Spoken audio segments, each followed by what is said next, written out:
तुम्ही अशा पद्धतीने कधी शिरा बनवला आहे का? तो म्हणजे राहिलेल्या तुपाच्या बेरीपासून. बेरी म्हणजे आपण जेव्हा तूप बनवतो त्याच्यामध्ये जो रेसिड्यू राहतो त्याला बेरी म्हणतात. सो मी जेव्हा तूप बनवते तेव्हा मी हा शिरा नक्की बनवते. त्यामुळे काय होतं, जी राहिलेली बेरी फेकण्यात येत नाही. त्याच्यात जे तूप राहिलेलं असतं ते पूर्ण शिऱ्यात येतं आणि शिरा खूप छान, म्हणजे खूपच टेस्टी लागतो. आमच्या घरी सगळ्यांना आवडतो आणि विशेष करून माझ्या बाबांना हा फार आवडतो. सो जेव्हाही मी तूप बनवते मी नक्की हा शिरा बनवते. ही तुम्ही बघू शकता, राहिलेली बेरी आहे ज्याच्यामध्ये मी पाणी टाकलेलं आहे आणि ती चांगली उकळून घेतली आहे.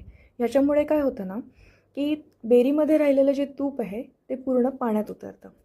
सोबतच मी गूळ किसून घेते आहे. आता इथे मला शिरा हेल्दी करायचा आहे, त्याच्यामुळे मी साखर अजिबात टाकणार नाही आहे. त्याच्याऐवजी मी टाकणार आहे गूळ.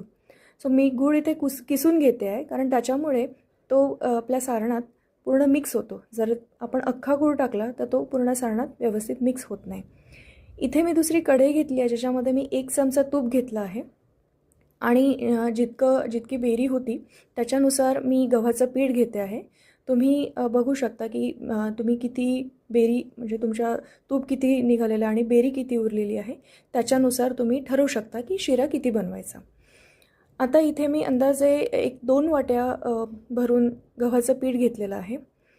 तूप गरम झाल्यावर मी ते पीठ त्याच्यामध्ये ओतलं आहे आणि आता मी परतून घेते आहे. ह्याच्यामध्ये परतवताना लक्ष ठेवायचं की त्याच्यामध्ये गोळे नाही व्हायला पाहिजे. नाहीतर आपला शिरा बरोबर होणार नाही. त्याला सतत परतून घ्यायचं आहे आणि सोनेरी रंग आला ना तोपर्यंत तुम्ही त्याला परतत राहायचं आहे. आता तुम्ही इथे बघू शकता, छान सोनेरी रंग आलेला आहे. सोनेरी रंग आल्यावर लगेच तुम्ही जे पाणी गरम झालेलं आहे बेरीत टाकलेलं, ते पाणी लगेच याच्यात गाळून घ्यायचं आहे आणि गूळ पण तुम्ही तेव्हाच टाकू शकता.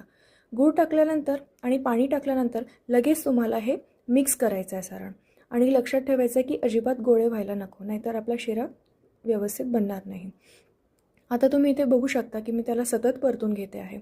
आता इथे तुम्हाला तूप जर भरपूर आवडत असेल तर हा पूर्ण मिक्स झाल्यानंतर सारण तुम्ही याच्यामध्ये पाहिजे तेवढं तूप टाकू शकता. जसं इथे तुम्ही बघताय की मी जवळपास 1 ते 2 चमचे तूप याच्यामध्ये टाकलं आहे.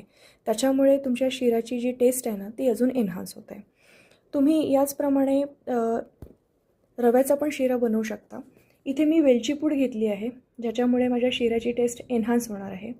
ही ऑप्शनल आहे. तुम्हाला ड्रायफ्रूट्स टाकायचे असेल तर तुम्ही ते पण टाकू शकता.